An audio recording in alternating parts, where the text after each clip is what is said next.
Welcome to Faith Over Breakfast. This is Eric Deepen from the Village Church, and I'm sitting across from my good friend Andy Littleton from Mission Church. Yeah, Mission Church. And I got a email or text from you about talking about Antarctica and the melting ice caps or whatever is happening up there, sheets that are melting. We sort of talked about that. Well, we spent good time. Yeah. The second half goes there, but then the first half leads to it. Yeah. And we even talked about Donald Trump. Donald Trump. The border. Man, the border. Man, you gospel. thought we weren't talking about politics anymore, but guess what? Hey, boom, there boom. it is. We're going to shoot up. So anyway, I enjoyed this one. Me too. And look at this. Hey, this is Faith Over Breakfast, and we are here. We've been discussing a whole bunch of technical details. Somehow my mind is not ready for a conversation all of a sudden. Really? Because we just talked about microphones, but we'll get there. Yeah. It won't take long. Anyway, Yeah. How are you, Eric? You said you had the week from a biblical place. Yeah, it wasn't really that. It's just the depths I ended of up the having to earth. work on my day off, and I was really busy, and so that's why the podcast was late. Yeah. It didn't go up on Friday. You don't normally work on your day off? I don't. I try really hard not to. And if I do what people would say, quote unquote, work, I know everybody saw my air quotes there. Yeah, everybody saw. It's me having some time to meditate and be quiet with God. Yeah. That my days off provide. Yeah. Sometimes that means that those days off will end up impacting what I speak about, but it's not. I'm not working in the traditional sense. Yeah. But of course, as a pastor, I don't know if I'm ever working in the traditional sense. And are you always working in the non-traditional sense? Yes, I am, and that was really complicated. How are you doing, Andy? Hey, I mean, today I'm all right.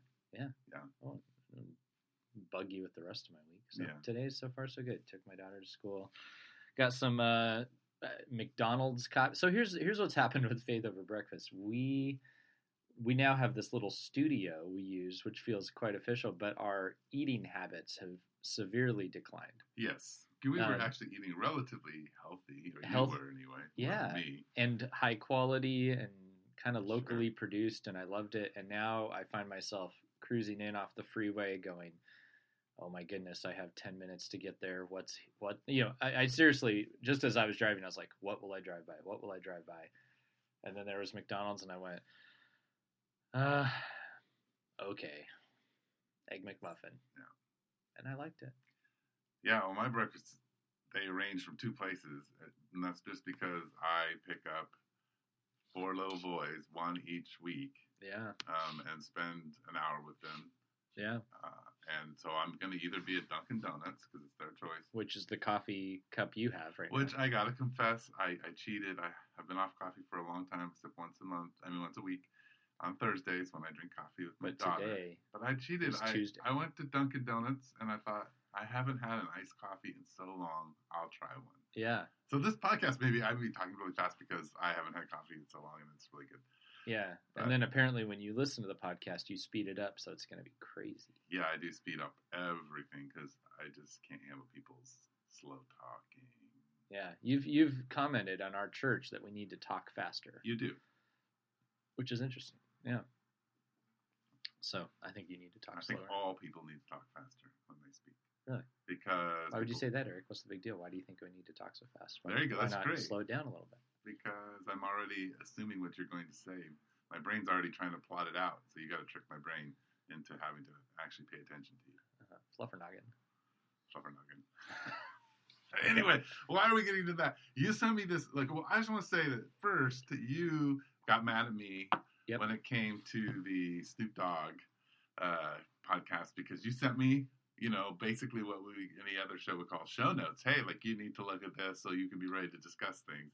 And I did not look at any of it. Right. And, because Snoop Dogg, whatever. And so... Because you already know everything about Snoop. I knew nothing about Snoop. That was the thing. Funny enough, one of our listeners from our church really informed me and backed up what you said and emphasized that in her opinion, he was a worthless man, not, ever worth spending any money on or thinking about or talking about. Yeah. Due to his choices in life and the way he treats women. Yeah, pretty rough. So, anyway, she gave quite a severe review. But I'm prepared at some level. I read a number of articles on Antarctica, listened to a few podcasts, and so I have at least some idea of. Well, that's I knew excellent. Very little about Antarctica. I also don't know much, and here's. Which, by the way, Antarctica is the subject in global warming and melting ice sheets. Yeah, and so here's what I did. I last night was like, oh man, we have the podcast tomorrow, and here's what I did. I swiped right on my home screen, right. And there were 2 news stories, and neither one of them had to do with Trump, which was shocking. I was like, what? No Trump? And no, I mean, he did. I'm sure he did something, but I went, oh, I saw Antarctica and global warming, and I was like, we have never talked about this. And my approach was, I didn't read any more about it because, well, which is fine. This is good because I thought, I want to talk through this without having, like, it's like the faith over breakfast idea is 2 pastors just talking, so you can get. So I was like, I'm going to come into this blind, like. Right. If somebody just asked me out at coffee, so what's your take on global warming? And I hadn't read any articles, where would I be? So that's where I'm at right now. Right. I don't know. I mean, I haven't read the article. Right. I didn't even read that article I sent you. Yeah. And I didn't really get far enough to understand anything about global warming. Mostly I learned a lot about the history of Antarctica. Yeah. So. Yeah. But speaking of Trump, I would also maybe like to talk about, so we're just going to do this live, because if I were just sitting down with you, I would probably talk about the government shutdown. Sure, that's how a big it might thing. be impacting your church. Yep. What you and I, That would have been another excellent topic if one of us had been more on top of it. But, well, if this is just us sitting down, I wouldn't call you beforehand and say, hey, let's talk about these things. Like, we would just sit down and whatever was on our mind, we would lay out for each other and discuss it and wrestle with it. Yeah. Yeah, with this border thing, too, I've been seeing people who, have been posting, some from your community about this and, and how, like, we live in Tucson, we're close and this isn't a crisis. And then other people are saying, I live in Nogales and it is a crisis. And, my recent experience was I was just down in Naco for near Bisbee for part of my sabbatical. And I have a relative that lives, you can see the border from their house. And I lived with a pastor friend and you can see the border from his house. But if you could throw far, you could hit it with a rock. And I stayed at his house, felt extremely safe. He and his wife love it there, feel extremely safe. But my relative, who's about 10 minutes away, thinks the border is a massive problem. Same context, different mindset. Right. Like you can, it's been interesting to me to watch that people who live in the same space, and of course, because there's people who live on my street who think we live in a terrible neighborhood, and there are people who live on my street that think we live in a wonderful neighborhood. Right. So. Well, and that's why, that you and I know Pastor Lauterbach. Yeah. When I was at his church, he used to say to his leadership that perception is reality. Mm-hmm. So whatever you think to be true, what your experience is, that's kind of how you're operating, especially with your environment. Right. And so, that's what's happening now. It's a lot of perception. And that's also, I'm sure that's factoring into the climate change discussion. I mean, it's here we are in the same spaces, same world, reading it very differently. Yeah. So, that's all. Yeah, I was at a coffee shop where they were giving free coffee to government employees, which is Hermosa Coffee at the Mercado Annex. Government employees, go over there, get a free coffee. I'm sure some other people are doing stuff like that. But, just hearing some of that discussion because government employees were coming in. So that was on my mind the other day. And I don't know. It's somebody also in there mentioned that they had looked into the history of government shutdowns. And I'm sure that there have been so many and for so many reasons. And I'm kind of getting a little checked out on politics. Yeah. To be honest, I'm just like, it's frustrating. I heard some people yelling at each other on the street about the government shutdown. Also, two people, yelling about their various opinions on it, and I just thought, this is all like, it's to me, it's getting as petty as when sports fans yell at each other on the street. I'm going like, don't you realize like they don't even know who you are? Right. They don't care. They don't care. They've got this other agenda and you're so frustrated. They don't even know your name. Right. Like, and that's sad, but. All right. And I think that, as followers of Jesus, like loving your neighbor is at the core of who we are as people. And it's so easy for us to get sucked up into the different identities offered us. Like, are we, kind of pro the wall, pro Trump, pro kind of this morality thing, or vice versa, and that we, morally we need to have open borders, or the Eagles should have won and beat the Saints, and blah, blah, blah. Like, so because we're an Eagles fan and we're crazy about things, like, it's very hard for us to like separate from that and be like, no. Like, the call of Jesus is to be present in chaos and to love the people who injure us and to care. What does love look like? Yeah, and that's a lifelong project. It is, because the culture, it has us in exile in the sense of it's trying to shape us, and it's doing a great job. It's doing an amazing job. Yeah, it's crushing it. I just like to say the culture's crushing it. We're down. We're doomed. It's over.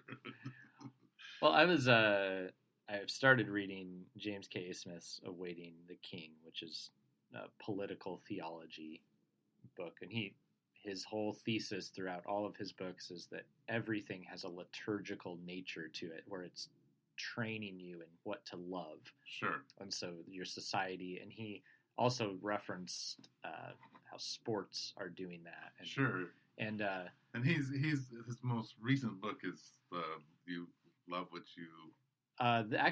This Awaiting the King is more recent. Is it more recent than that one? Okay. But You Are What You Love is maybe you could call that the theory behind some of his other books is captured there. Okay. But I don't know. I was just thinking about it, and he's so right that we're being trained and shaped. And as I thought about that, and even hearing you talk just now, I thought, man, one thing that makes me sad is there's an awful lot of people ascribing to the faith I know there's probably a lot I don't see, but I don't see a lot of people shaped by the faith. And then you have to ask the question, how shaped am I, right? Right. But I mean, in this discourse, it's like, it feels like we, the Christians, if are, I mean, we seem to be all over the place, especially in people's minds. Like, we're just everywhere. Right.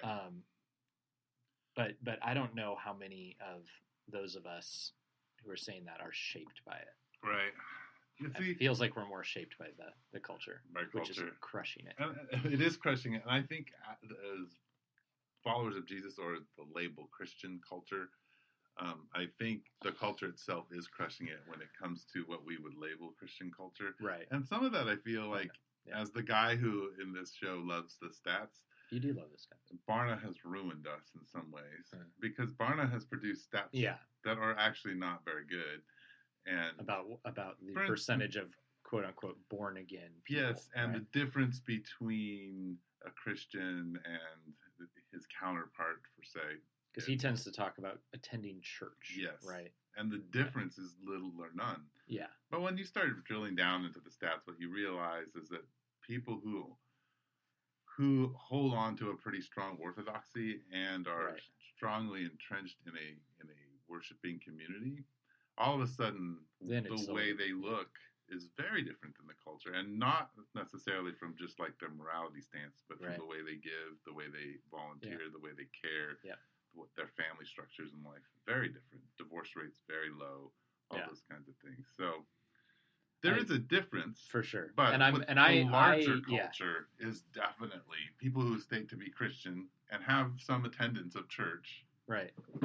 And this is a weird thing I'm about to say, but sometimes, and feel free to disagree with me, this is off the cuff, but sometimes I wish people with super loud motorcycles would go somewhere else. Right. Like that guy outside. Hope you maybe didn't even hear him, because this is a decent mic. But what I would okay. Sometimes I wish that people who are just sort of like dipping their toes or just attending would just kind of say, I don't know what I believe, but I wouldn't call myself a devoted Christian.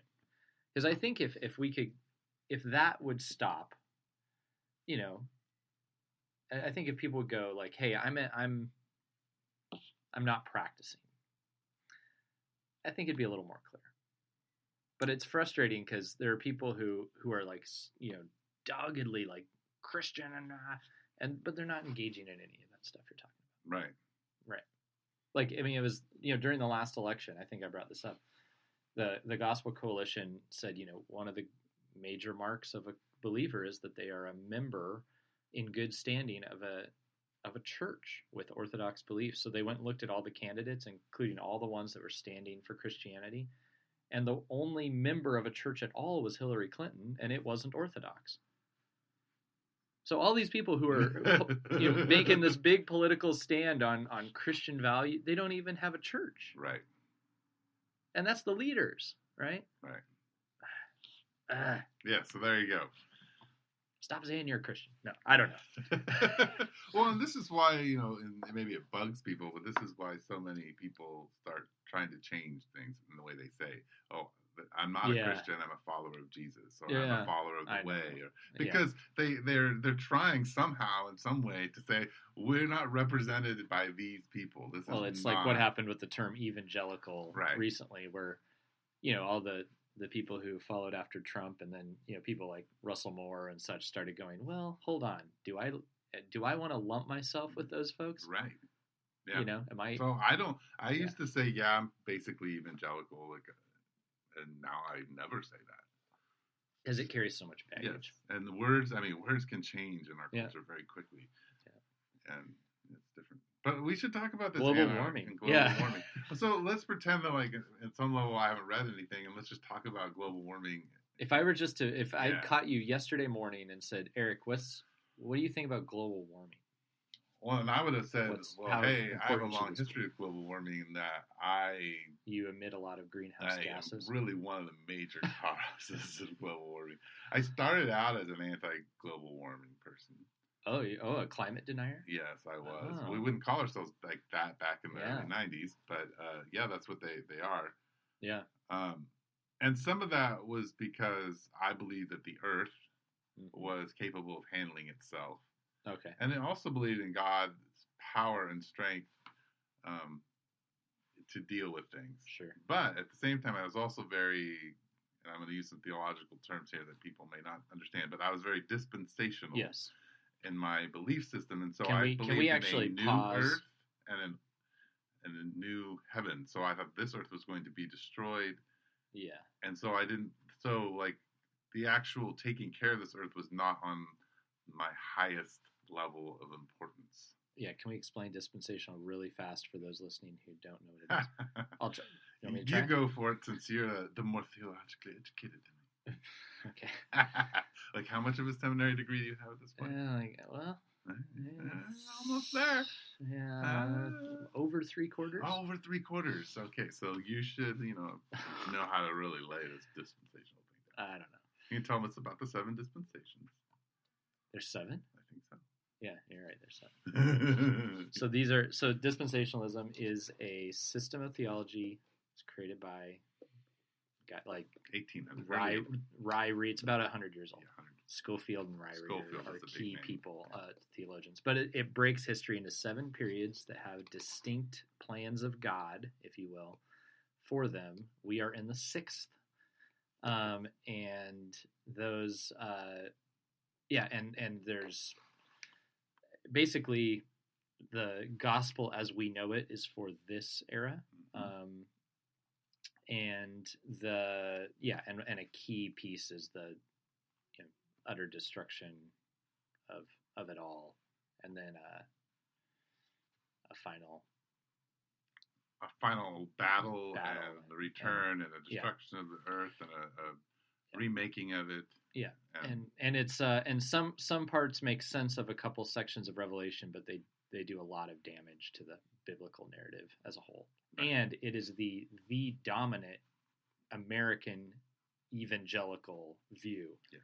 So even though it is not the dominant historical view. So if you went and talked to some folks in Europe, they might go, that's bonkers. Right. 500 years ago, people wouldn't. They never would have dreamed. But right now, in this cultural moment, things like the Left Behind series and a lot of other Hal books, Lindsey and all those kinds. and most of the TV preachers assume this, and it's spread like wildfire. Anyway, okay. Right, there you go. So I was more in that space. I once was too, because most of us grew up in it. Yeah, and so, and then I was also in a space where the Republican Party. So it was Christianity and the Republican Party. Right. So those two were intertwined with each other. They were fighting for the good fight in our culture. They were trying to resist the breaking down and removal of God from our culture. And so, I mean, global warming was viewed as one of those things that people were trying to worship the earth, were trying to make the goddess herself, the earth goddess, basically. It was a worship of her and an obsession with that. And which isn't utterly untrue. Well, but it's an extreme. Yeah. So anyway, that's where I stood 25, 30 years ago. Yeah. I guess 20 years ago. I don't know how long. I'm 46, so I would have been, almost 30 years ago. So anyway, was when I started all thinking about those things. But now, I mean, when it comes to global warming, I feel overwhelmed by just the way our world is destroying what's been given to it. Mm-hmm. And yet I don't see any hope of us changing the trajectory anytime soon as I look at superpowers like China. Right. Or I look at developing countries like India, or I look at consuming countries like the U.S. Right. Where those three countries are single-handedly, along with Russia, are destroying this world. There are other people doing this, but if we stop doing it, it would make a major dent. Yeah. And one of the issues is, I think I've become more sensitive. I mean, the way we eat food, for instance. Like Dunkin' Donuts coffee.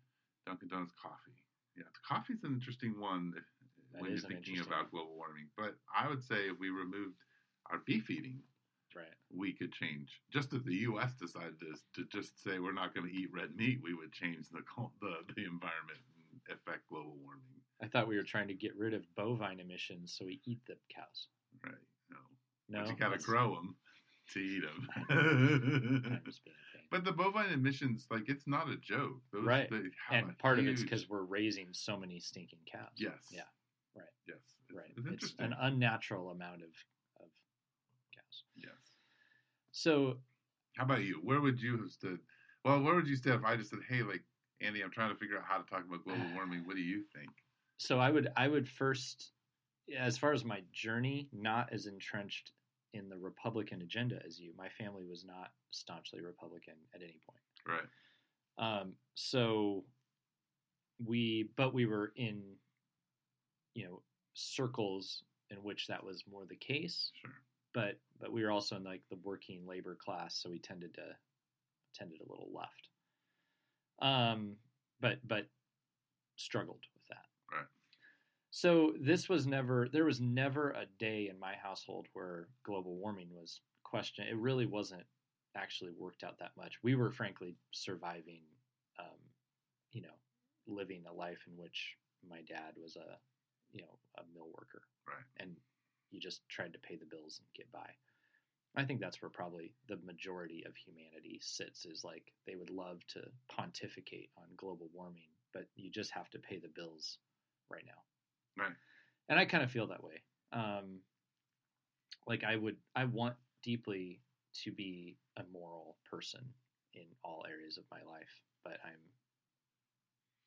also very aware that I'm not. So I want to be less materialistic. I want to be less consumeristic, but I find myself defaulting into it. And then when I get kind of peeved is when so this is the struggle on one side. I get peeved because I see people who are standing for the things not being as moral about it as they think, and being quite blind to the ways in which they contribute to the same machine. It's like it almost just cracks me up to it's like the person that is like dead set for environmental issues and and then goes out to have a smoke to clear their mind, and you go, so it's not okay to drive a 6-cylinder vehicle, but you can do that, right? So that kind of stuff, and it's the hypocrisy of it. But if I were to begin to speak with too much conviction, I would be in that boat, which is why it frustrates me. But that said, I do believe that we ought to be stewards of what God has given us. And It also deeply frustrates me when people don't care. So I don't know when it was for me, but like littering just became, I was just like, why? Like, this is even when I was younger. It's like, how dare you?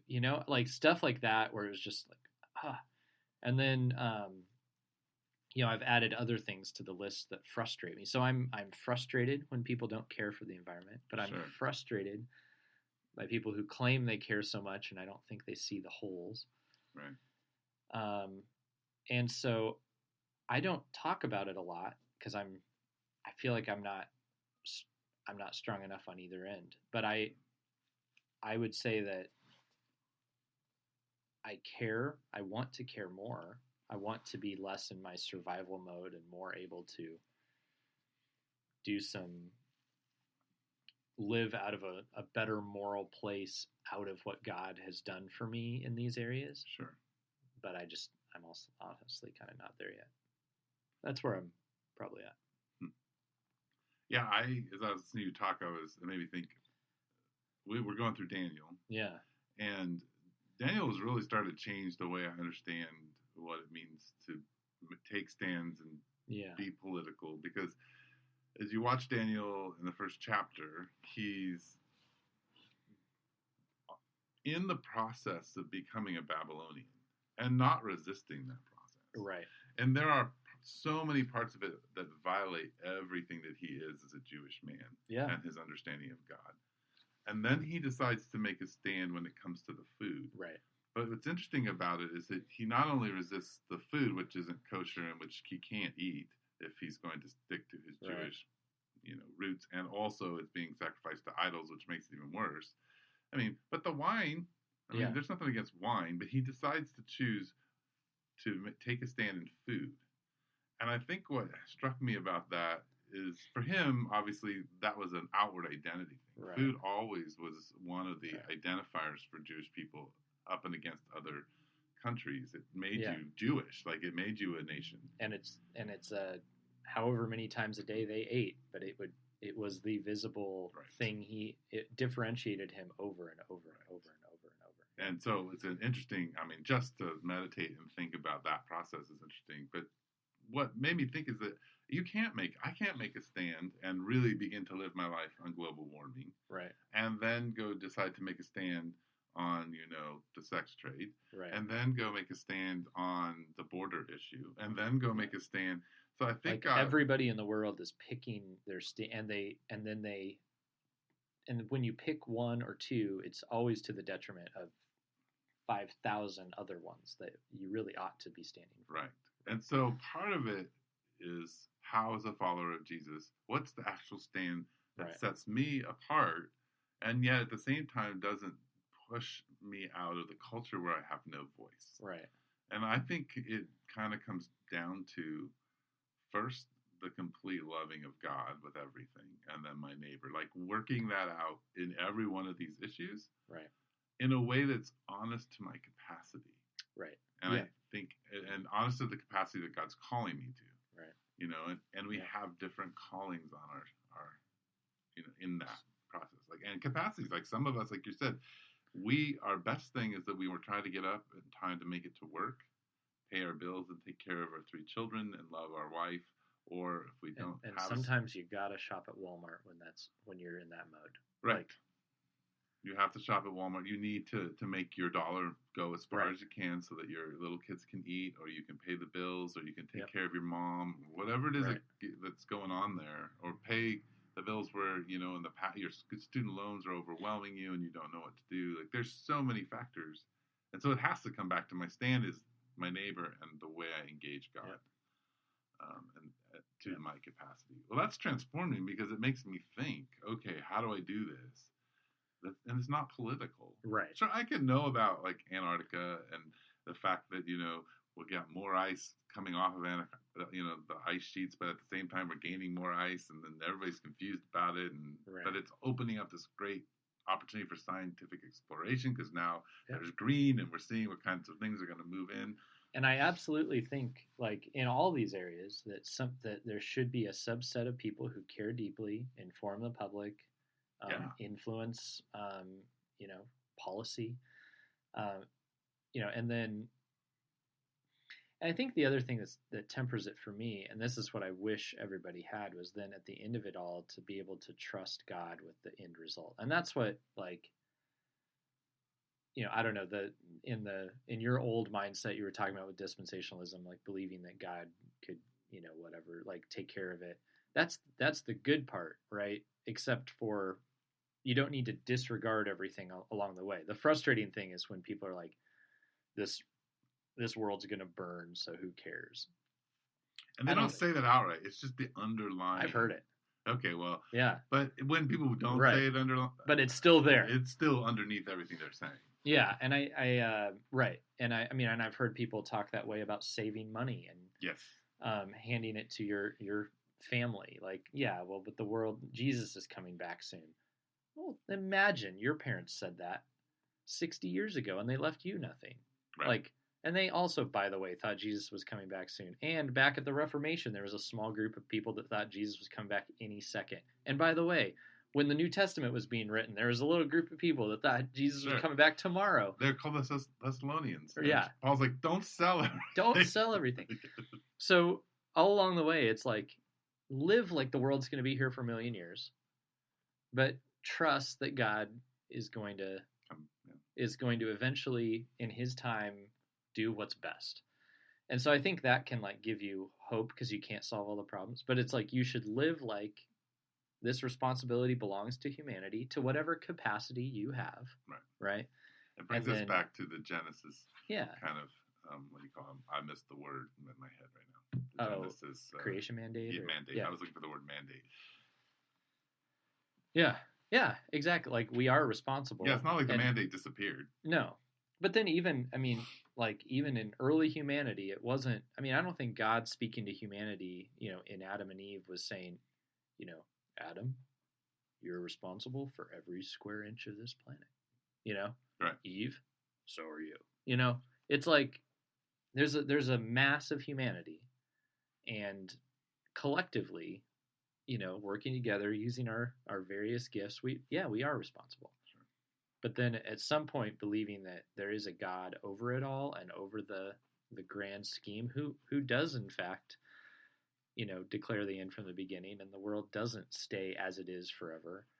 And I don't know how that works. You know, if some of these natural things we observe are part of our downfall, wouldn't surprise me a bit. The scientists say they will be, you know, so if God's a part of that too.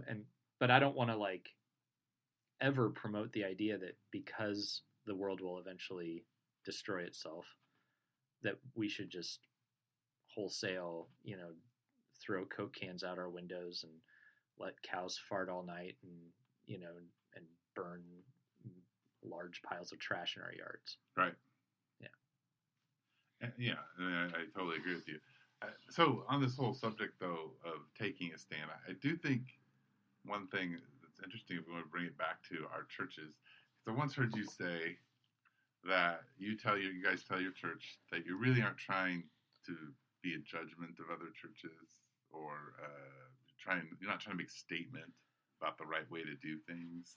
I think what we said was we're not trying to create a new Christianity here. Like, okay. We're not viewing ourselves as, we know our church is unique and different, and that we've rejected certain ways the church does things, but we also aren't attempting to say like we're the thing or we're the only way. Yeah.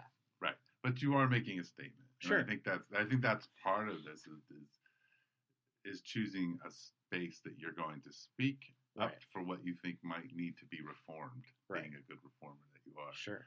And I think that's the important thing when you're looking at how you deal with the world and how you deal with politics is it has to come out of your community, right? Not as an individual. Yeah. I think that's a new way of thinking for me. It's not how do I deal with politics as much as how does my community deal with politics? How do we think about global warming? How do we do that together? How do we, how does our different views and our different experiences begin to be shaped by the gospel and then be spoken out as a community? I think that's actually pretty revolutionary for the church in the modern age.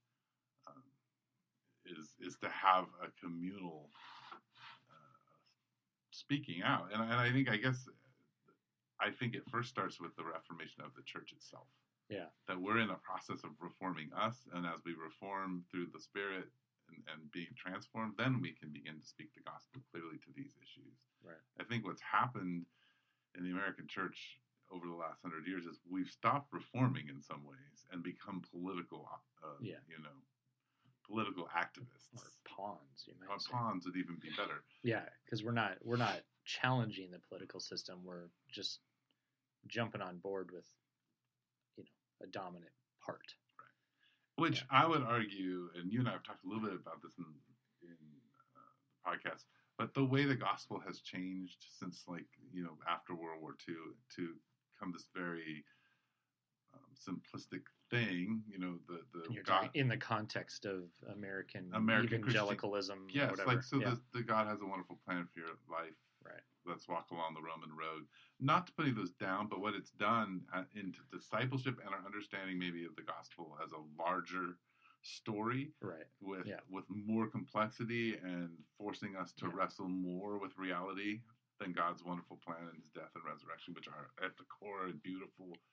Yeah, but simple. But they get taken out of their big story and become less important to the rest of life, right? If you're not careful. And they don't inform how, I don't think about, like I do now, but I didn't think about the gospel and how it influences the way I understand these different issues within the world and how I act in an everyday life.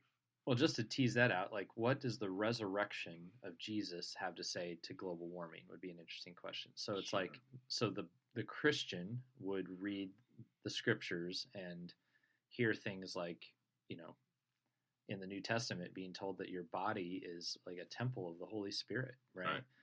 And what that means is if you can see that you are made in the image of God and that in Christ God is actually making space on earth in you, that He is with you within you, then you don't just treat your body like a worthless piece of disposable junk, and you don't probably eat as much McDonald's as I don't eat that much McDonald's, but you want to take care of yourself because you have value, right? Sure. So then in the resurrection, your body, mysteriously, but the scriptures say it's not that you become some spiritual detached thing. You are a bodily human person for eternity. Right. And so if that's the case, and there's also that the heavens and earth are renewed, would probably be the more scriptural way of saying it. Right. That then, because of what the resurrection means for the body, that same idea transfers to the creation. So it's don't you know that creation is a temple? Right. And that's exactly what it's painted to be in the Bible. Right. Don't you know that creation is a temple? Right. The temples are just a representation of the earth itself. Yeah, they are. Yeah, it's the dwelling place of God, and where his authority goes out, and He made it, and